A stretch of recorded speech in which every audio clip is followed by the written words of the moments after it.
माझ्या चॅनलला सबस्क्राईब करा, लाईक करा, बेल आयकॉन बटन दाबा, जेणेकरून माझे नवनवीन व्हिडिओ तुम्हाला सर्वात अगोदर येतील। अध्यक्ष जी, मंच पर विराजमान सभी सहयोगी,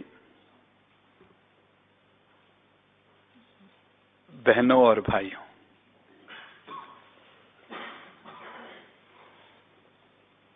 बरसों बाद मैं ऐसे विषय पर बोलने का प्रयास कर रहा हूं जिसका सीधे तो राजनीति से संबंध है नहीं,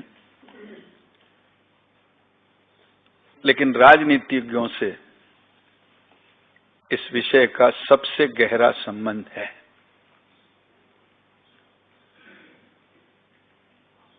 बरसों से मैं अनेक वक्ताओं को देख रहा हूं,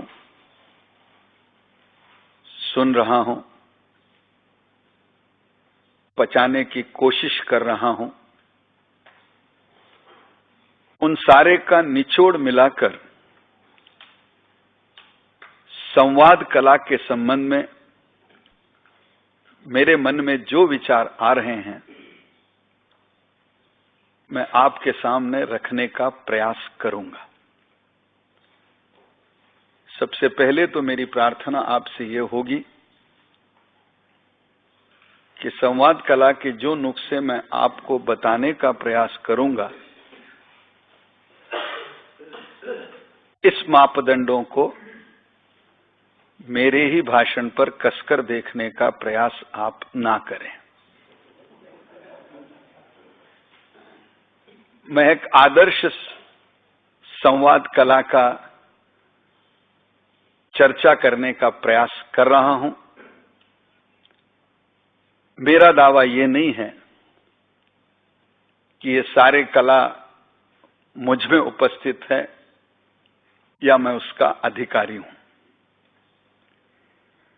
किसी ने कहा है कि संवाद, कम्युनिकेशन, ये भगवान का मनुष्य को दिया गया सबसे बड़ा उपहार है। अगर भगवान हमें ये उपहार न देता तो शायद मानव जाति आज जिस स्थान पर, मकाम पर पहुंची है, उस पर नहीं पहुंचती। कुछ लोग कहते हैं कि पक्षियों में भी भाषा होती है, पशुओं में भी भाषा होती है। मुझे इसका ज्यादा ज्ञान नहीं है कि क्या सभी जगह के कौवों की एक भाषा होती है या उत्तर प्रदेश के कौवे हिंदी में बोलते हैं और महाराष्ट्र के मराठी में बोलते हैं। और इसलिए पक्षियों में या पशुओं में भाषा होती है या नहीं है, इसकी तो मुझे ज्यादा जानकारी नहीं है। लेकिन संवाद या भाषा भगवान की दुनिया में मनुष्य को भगवान निर्मित और सारी चीजों से अलग करता है। कहा जाता है कि बोलने वाले के कंकड़ भी बेचे जाते हैं, और अगर व्यक्ति में बोलने की कला न हो तो बहुत सुंदर गेहूं लेकर भी बाजार में जाए तो उसे कंकड़ का मोल भी नहीं मिलता। जीवन में हम देखते हैं कि व्यक्ति से व्यक्ति का हो, व्यक्ति से समूह का हो, जब संवाद चलता है तो जिस व्यक्ति के पास ये संवाद की कला उत्कृष्ट होती है,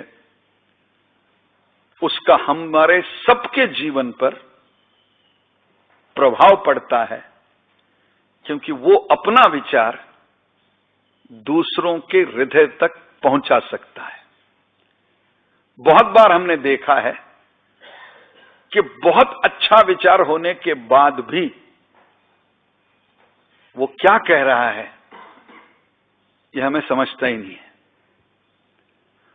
और कभी कभी कहने की कला हो तो गहन से गहन विषय भी अत्यंत सोपे सरल शब्दों में जब कहा जाता है तो वो व्यक्ति के दिल में उतर जाता है। और जैसे मैंने कहा कि इस विषय का भले राजनीति से संबंध न हो, लेकिन राजनीतिज्ञों से इसका सर्वाधिक संबंध इसलिए है कि राजनीति में जितनी संवाद कला की आवश्यकता होती है वो शायद और किसी व्यवसाय में ना हो। कभी कभी तो हम लोग मजाक में ये भी कहते हैं कि नेता बनने के लिए और कोई क्वालिफिकेशन की आवश्यकता नहीं होती, बस सामने माइक हो और बोलने की कला हो तो आदमी रातों रात नेता बन जाता है। इसका व्यंग छोड़ दीजिए, उपहास छोड़ दीजिए। इसका अर्थ यह है कि राजनीति क्योंकि विचारों का आदान प्रदान है। आखिर राजनीति होती क्या है? जब मैं आपात स्थिति में कारावास में बंद था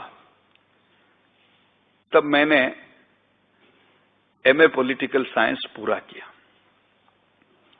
उसमें मुझे एक पेपर था, पावर पॉलिटिक्स।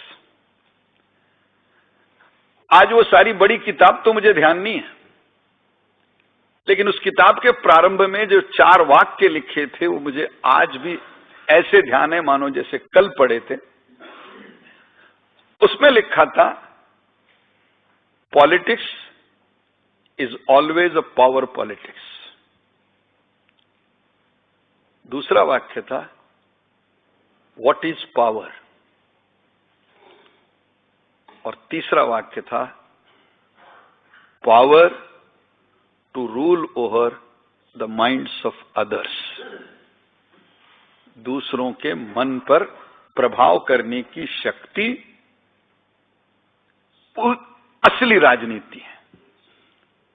अब इस कसौटी पर इसको देखें तो मैं समझता हूं कि कम ज्यादा मात्रा में हम सब लोग जो राजनीति में काम करते हैं इसे संवाद कला की आवश्यकता होती है। संवाद कला हमें तब लगती है जब हम जनसभाओं में बोलते हैं। संवाद कला हमें तब लगती है जब हम कार्यकर्ताओं के सामने बोलते हैं। संवाद कला हमें तब लगती है जब हम संसद में, विधानसभा में, कॉरपोरेशन में भाषण देने का प्रयास करते हैं। संवाद कला हमें तब लगती है जब हम कार्यकर्ताओं की बैठक लेते हैं। संवाद कला हमें तब लगती है जब हम किसी नेता से मिलते हैं या किसी अनुयायी से बात करते हैं। और इसलिए व्यक्ति व्यक्ति से लेके व्यक्ति समूह के अनेक प्रकारों में हमें संवाद कला की आवश्यकता हो सकती। बहुत बार हमने अनुभव लिया होगा कि अगर हम 10 भाषण सुनते हैं तो 10 में से 9 भाषण ऐसे होते हैं जिसके विषय का शीर्षक कुछ होता है, अंदर का भाषण दूसरा ही होता है।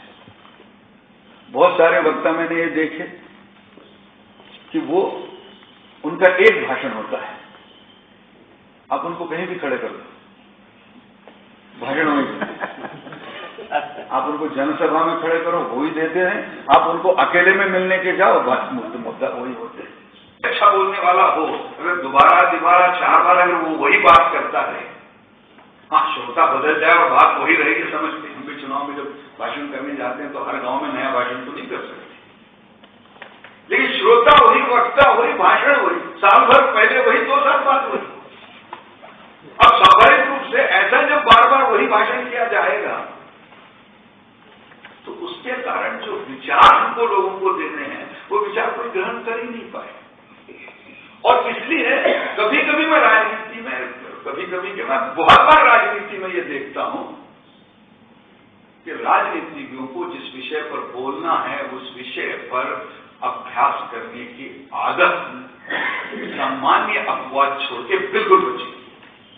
और इसलिए जो पीठासीन होता है वो बार बार टोकता है